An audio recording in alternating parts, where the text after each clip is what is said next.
Hello, and welcome to a new limited run podcast from Two Lazy Dogs Media, Reproductive Romanticism, the real stories of the reproductive cycle. My name is Ashley Carlson, aka Phoenix Nymphy, and I am here to talk about the real stories of the reproductive cycle with birth givers. When the overturning of Roe v. Wade was announced, I reached out to people who have the ability to give birth, including trans, non-binary, and cis women. Since the recording of this podcast, Roe v. Wade has been overturned, and our country has been thrown into a very volatile and hostile situation for people seeking abortions. There have been reports of women being arrested and put in jail, doctors being charged, people dying, and more. As a storyteller, I wanted to take this opportunity to interview some people about their own stories to give a better understanding of what giving birth is actually like. Today, I'll be featuring Ladiloki. This interview was a part of a larger discussion between her and two other people, including myself. Before we jump into Ladiloki's story, this is your trigger warning. We will be discussing very sensitive topics, including abortions, miscarriage, sexual assault, and rape. Thank you for joining me on this journey as we listen to the experiences of the reproductive cycle. I am Ladiloki. I already forgot what I was supposed to say, so I'm just gonna say that I like to game, and I have a vagina. That's what all you guys need to know. So, how many kids do you each have? I have two. I had zero sex education. Okay. My school didn't offer any at all whatsoever. I think I probably, I mean, without being like too vulgar, I probably learned about it. I mean, I probably had, what most kids, my mom was probably like, hey, don't do it. Yeah. And then I probably, snuck off and like did it anyway. Porn, or like clicked through porn and was like, oh my God, what is happening? And turned it off. Like it scared me. And then I just kind of learned about it like through friends and then the internet because it came around at our Yeah. But I mean, no, my schools, I don't remember ever learning about anything like that in my school. No. I mean, I'm from the Bible Belt, so that was a no. Yeah. Nothing like that happened. Not at all. My mom was, very, she was, sorry, I have like brain fog. My mom was a teacher in a church, a Baptist church, the Sunday school teacher. Oh, yes. Okay. Yeah. My whole life until she got older, and then she was like, I don't know why I'm like going to this church. Like all they care about is like money. And then she stopped going, and she was like, I don't know. And like one lesson that she always taught me was like, hey, go and explore your options. There's all these religions out there. Go explore them. Make sure like this is what the one that you want to be in. Mm-hmm. Because she found like later in life that that's something that she didn't do. And so that's like something I'm doing with my kids now. But anyways, not the point. So yeah, like that's something that I'm that's doing. That's your basis. So yeah. Because I mean, you got to remember, you've got 18 years living with essentially, on average, you have 18 years where you're with your family. So all you know is that world. So all you know is what they teach you. Right. But I mean, essentially it was the same thing that, I mean, I grew up in a really, really small town. I think starting my freshman year, there was at least 1 to 2 teen pregnancies a year. I think my graduating class was 65 people. And no sex education. No sex education. I told you I was a twin. My twin sister was actually pregnant and married my senior year. She couldn't walk the stage because she was pregnant. Wow. And I'm talking like we graduated May. She couldn't walk because she was on bed rest and gave birth June. So they wouldn't let her walk the stage because they thought it would make the school look bad. Oh my God. So, but it was their fault that she was pregnant and married because they didn't teach her anything. My mom was a single mom working, so my mom didn't have, I mean, it was my mom's fault too. She didn't like It's a have the time to take out. culmination of It it was all. little bit everything. Like, my mom's single mom working all the time. Like she didn't notice what was happening. We were teenagers, like we were doing our own thing, like. And when you're a teen, you ain't talking to your parent. No, As like long as you're coming None home, of you had my mom. as long as you're coming home and you're alive, they're happy. Yeah, I mean, like my mom left we had teenage brothers. Like you think she's telling my teenage brothers, hey, make sure your sisters are home in bed by like 10 o'clock. You think they gave a fuck? No, they were like, I don't give a fuck if they're home. Like, please. So your mom, your mom was a single mom, and she had what, 4 kids? 4 kids, yeah, and we were twins, and then my other brothers, or my 2 older brothers, there was only 3 years difference, and there was a 6-year difference between me and my sister. So they hung out. They didn't give a shit about what me and my sister were doing, and we were together off doing something completely different. Wow. So yeah, but yeah, I mean, so my sister was like teen pregnant, didn't really care. I mean, she graduated. Yeah. But yeah. I mean, she didn't really do anything after high school because she was married. She was a wife and a mom a month after we graduated. So I can't imagine. I'm just curious if abortion was an option for her, or if it was something that never crossed her mind. It never crossed her mind. Interesting. It was I made this mistake, I'm going to deal with it kind of mentality. I think because it was something that we talked about earlier about how it was a very, very small town and marriage was the only option for her. Yeah.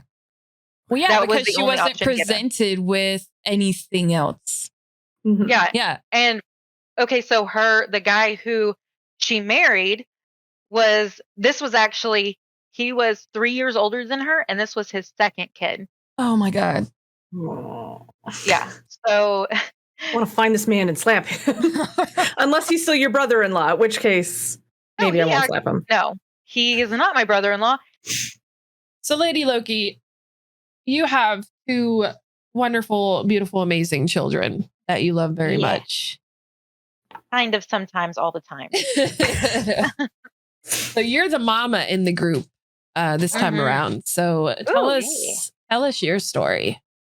Yeah, I was the one without the kid in the last podcast. So I flipped it and reversed it this podcast. Yeah. I like being the mom in the group sometimes and never. I don't even know. I love being a mom and I hate it all at the same time. It's great. It's like, I don't know. It's like sometimes you love it so much. It's like overwhelming love. It like comes over you and you're just like, oh my God, I love this. You can look at him and you're just like, oh my God, I love this person so much. I just cannot handle it. And then other times you're like, I want to wring your fucking neck because you make me so mad that I would never do it. Oh, like, that's how I look at my husband. Yeah. Especially like, I mean, I'm dealing with a fucking teenager right now. Like I am literally like fighting. Yeah, I'm fighting with him right now. He told me that he hated me and then went to his dad. So like he's at his dad's for a week and he's like, I hate you, Mom. And oh, thanks. I love you too, you little fucking jerk. But I love you too, But then my littlest one is like, has little dimples and he's like, I love you more, Mom. I love you more, So it's great. And it's the worst thing ever. Mm-hmm. But I never wanted kids. I got pregnant with both my kids on birth control. Both kids? Both kids on birth control. It was on the depot shot. I don't know if you guys know what that is. Oh, yeah. Yeah. The shot you get, I think it's like every 3 months. Mm-hmm. Depo-Provera. Yeah, my sister-in-law was on that before they decided they wanted to start getting pregnant. Yeah. So I've heard like amazing things about it. It works great for some people. horrific for some people. It like Yeah. My sister-in-law went for years and years and years where she couldn't. It was like made her where she was on it for I think 3 years. She never got off of it. Couldn't have kids for 10 years. I was on it consistently, never got off of it. Got pregnant twice on it. It clearly Like, wasn't doing its job clearly- for you. It wasn't working for you. Right. But I had an abortion. I mean, mine was it's not a story that I want public, but I had an abortion once. Yeah. And then I don't know. I decided to keep these two. Sometimes I feel like anyways. um, so I I love them to death. I don't know. I hate them though. Great. I'm all over the place. My stories just go. I am like a roamer. So, I know you said you didn't want to talk about. I just have one question about that though, and you don't have to answer it. Was it before the 13-year-old? It was a it was a rape. I actually was so I You don't have to keep going. You don't have to. I don't mind. I just don't feel comfortable talking about it. It was a rape. I had woken up and they had told me about it. I had known that the rape had happened. They had told me about it, and it was a very firm like no, I do not want a reminder of it. Yeah. Obviously, like I had the choice. I feel like most women would want, hey, I do not want that. Yeah. No, thank you. Mhm.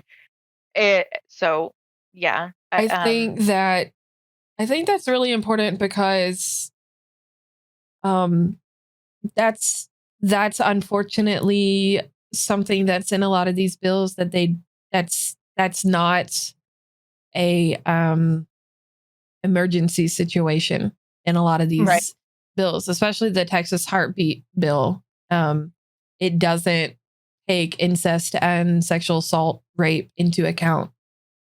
I definitely don't think in that case, just knowing from like what I went through in my 2 pregnancies, I don't know that I could have. I think in my case with the pregnancies, I don't know that I could have went on. Yeah. You get really, really attached during pregnancies. It's you Well, get yeah, they're so literally emotional. a physical part of you. Mhm. It And is attached, like the fetus, the baby, the child, the lump of cells is physically made from you. Right. Well, then I feel So like, of and then course there's going to be an attachment, you know? well, but I feel like too, you also like we were talking about earlier, like in the cases of like teen pregnancies, you are going through. Not only are you reach, you don't. I don't remember how you worded it earlier. That you don't reach like Oh, Your brain's not done cooking till you're at least 25. Yeah. So okay, so You're dealing with hormones. 25. Yeah. So can you imagine just also dealing with that, and on top of this, the hormones that you're dealing with Right. under like all this stress, and then Yeah. on top of that, pregnancy hormones, and then on top of that, you're also dealing with PTSD and depression and all these other emotions that you're having to deal with, and then on top of that, you're giving birth. Okay, say that you don't want to see the baby and you're giving it up for adoption. Okay, like I think a lot of people would argue that Yeah. just give the baby up for adoption. You would have to walk around knowing every day that you gave birth someone who did that to you, right? So I think a lot of studies have shown that isn't that like genetic or whatever, or is that not? What do you mean? Is that like isn't like abuse genetic? Maybe I'm wrong. Oh, I got carried abuse can be genetic. Like genetic, or like what if intergenerational? Okay, wait. Maybe I got it all worded wrong. Okay. What if you're like, you would have to fear that you would walk down the street one day and see someone that looked just like that person. Right. Right? Yeah. Yeah. You know, or like I feel like that would like you would have to worry about that every single day. And I feel like that too would stress you out even more. I don't know. I just feel like that on top of all of the other things, I feel like you're just doing more harm than good. There's a lot compounded in what you were just talking about. Yes, because especially when it comes to teen pregnancies, one, you have a teenager dealing with puberty, and puberty is not I turned 13 and I got my period. Boom, puberty. No, puberty is like a years long process. It's in your formative years. That's why they call it your formative years, right? So your brain is like dealing with all of these hormones and all of these weird, crazy decisions. And then you add the hormones from the pregnancy, and then adding, like, depending on how you got pregnant, if it is that sexual assault, you're dealing with the trauma from that is mental. And then all of these added hormone situations. Yeah, that's going to truly just destroy someone mentally, physically, completely. Right. Absolutely. So making the decision to keep the child is very rare. Right. Because you have all of that stuff compounded. Which is why abortion is healthcare, because you're giving that person a chance at life. Yeah. You have more bodily autonomy as a corpse than as a person with a uterus in the United States. That is something that I could talk about a little bit. I don't know if you did get any views on that with your last group, is the care, like the government care with like childbirth. Yes. So please do. I'm insanely curious.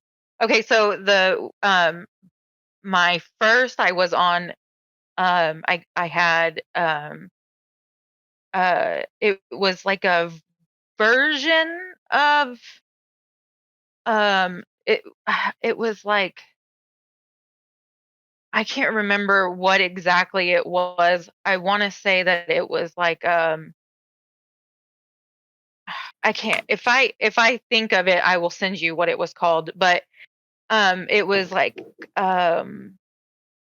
almost like because I was still, I'll circle back around to it, but so I was under, because I was still on my my mom's insurance, so you can be on your parents' insurance till you're 26 here. Yes. Same here. Okay.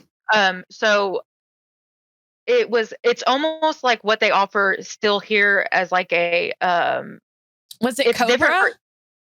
No, so it's, each state has their own form of like government insurance almost. Yes. So okay, so in Oklahoma it's called Sooner Care, but it's almost what I kind of refer to it as like that, but it's what your parents can offer it to you. It's like as your so okay. I kind of know what you're, so my parents so they call it Peach Care here in Georgia.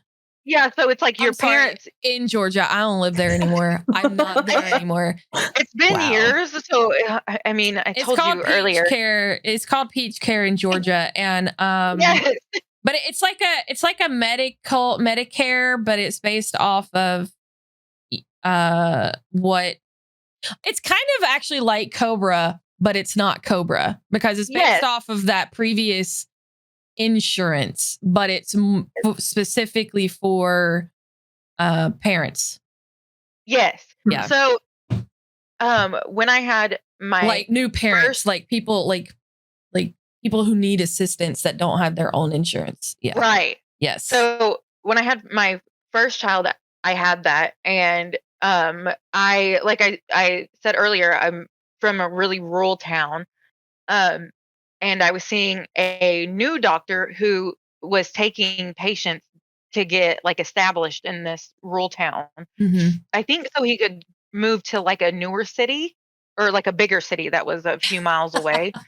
Of course. So, and I was like, new mom trying to like get into the groove of it. And so I was reading all those what to expect when you're expecting books. I'm sure you guys have seen like the movies or whatever. And I remember like my last trimester seeing like, if you're starting to like swell, it's probably a thing called preeclampsia, which is a very common, very treatable thing that happens to people who are pregnant. It's all you have to do is deliver. They give you a little pill, super easy. It's just high blood pressure, like you're carrying like protein, I think is what it is. If they If it's catch it. caught. Yeah. If it's caught. So I remember going to, I think it was like my last 2 appointments and telling my doctor, my feet are super swollen. And he was like, no, it's nothing, because this doctor just didn't care. He was a new doctor. He just wanted to get in, get out, done with. He was using the small town so that he could move up in Move on. his career. Yep. So what had happened was my water had broke a week early. Then I was expected to deliver. I had wanted to do a natural delivery with no epidural, nothing, because I thought I was like, I'm a bad bitch, fuck this. Why is it my mom looked at me one day and said, we talked about this on the last podcast, which is really funny you bring this up. Just like, what is it about them encouraging you to not take drugs when you get pregnant or when you're having the baby? Because my mom was like, you're going to have to take drugs, like shaming you for taking the drugs. She's like, you don't have a high pain tolerance. You'll have to take an epidural. And I'm just like, yeah, give me the drugs. What? And almost like it's a bad thing. Like it's a bad thing that you can't handle that pain. What? I don't know. It's painful for a reason. Yeah, my next one, my next one, I knew I'd have to have a C-section, and I was like, fucking hook me up. Let's go. Get it in. That's funny you brought that up. So yeah, after 24 hours, I was like, I can't fucking do this anymore.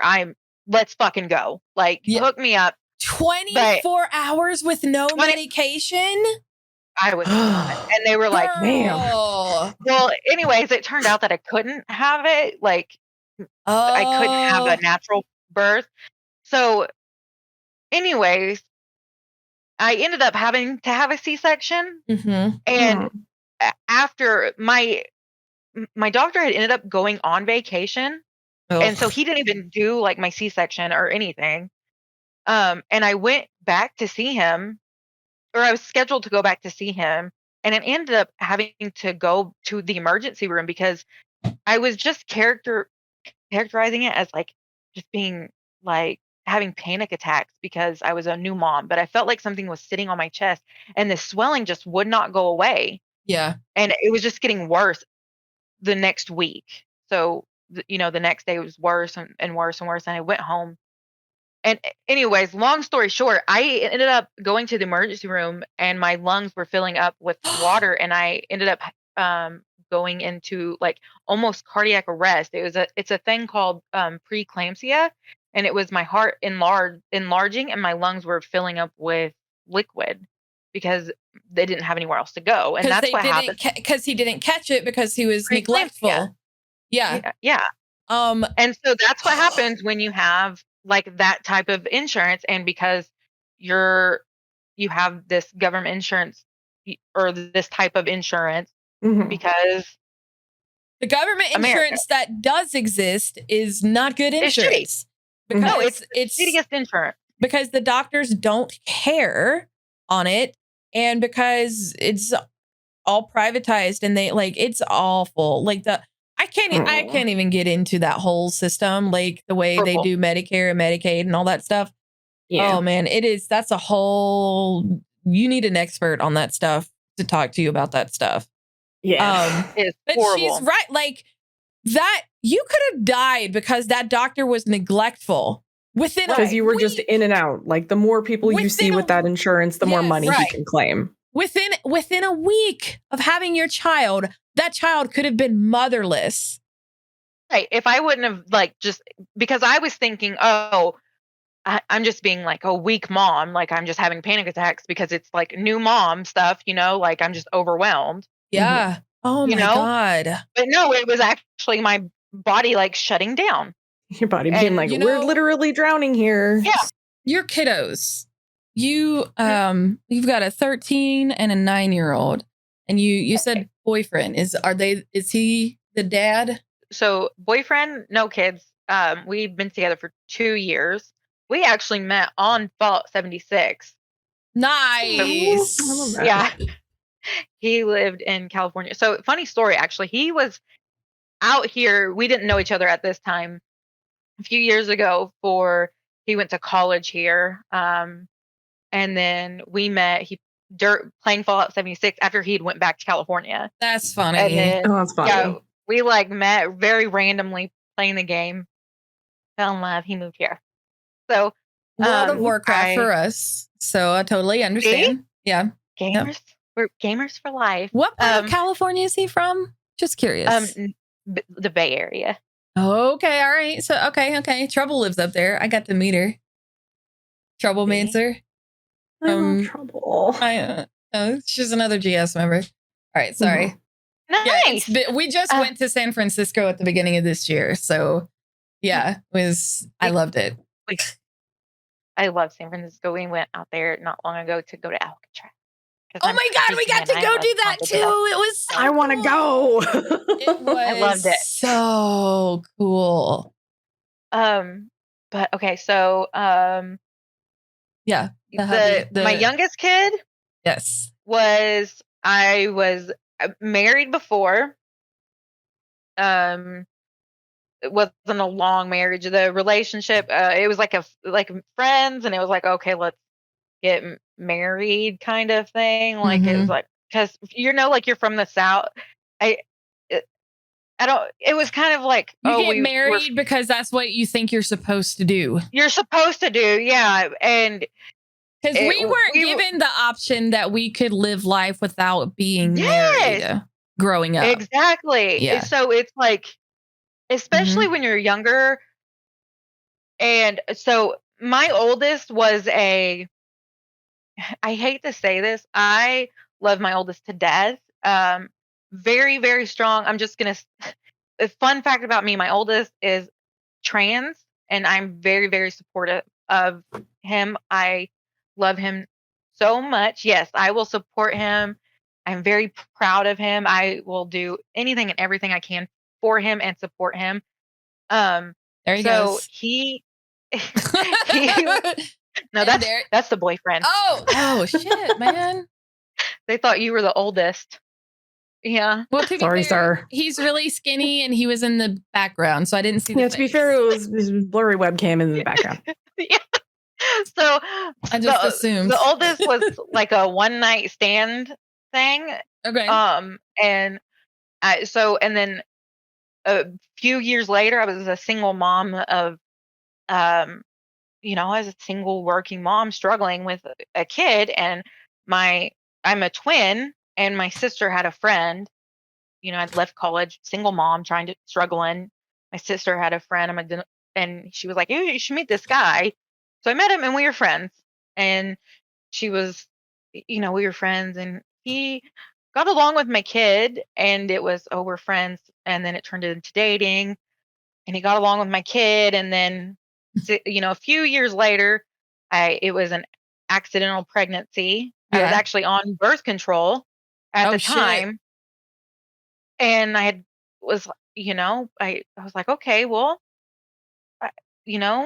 and I had gotten pregnant, and we had gotten married. So, yeah, I forgot where I was going with that, but yeah, that's how it happens.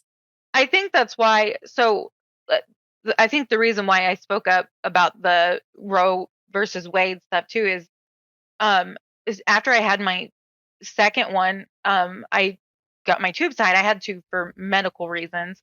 I actually had a tubular pregnancy. Oh, Um, Jesus.